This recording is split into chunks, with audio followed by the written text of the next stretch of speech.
छान छान गोष्टी. हुशार हत्ती. एका सुंदर गावात एक लहानशा जंगलाच्या काठावर एक शाळा होती. शाळा छोटी पण मुलं खूपच हुशार होती.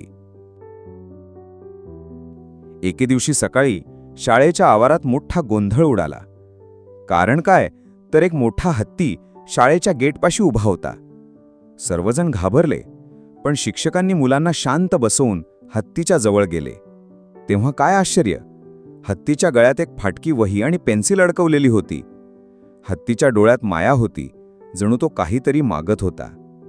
मुख्याध्यापकांनी गावच्या डॉक्टरला बोलावलं. डॉक्टर म्हणाले, हा हत्ती काही सामान्य नाही, याचं लक्षण वाचन आणि शिकण्यात आहे. मग काय, शाळेच्या अंगणात खास हत्तीला बसायला एक मोठ्या गादीचे आसन ठेवण्यात आलं. हत्ती रोज येऊ लागला. गणिताच्या तासाला कान हलवत उत्तर देई, चित्रकलेच्या तासात सोंडेनं सुंदर रेखाटनं काढे. पण इथेच एक सस्पेन्स होता. एक दिवस हत्तीने सोंडेनं जमिनीवर काही आकृत्या काढल्या. त्या आकृत्या खरं तर एका हरवलेल्या खजिन्याच्या नकाशासारख्या होत्या. शिक्षकांनी गावकऱ्यांना बोलावलं आणि त्या नकाशानुसार खोदकाम केलं. आणि काय आश्चर्य, त्यांना तिथं शेकडो वर्षांपूर्वीच्या राजघराण्याचा खजिना सापडला.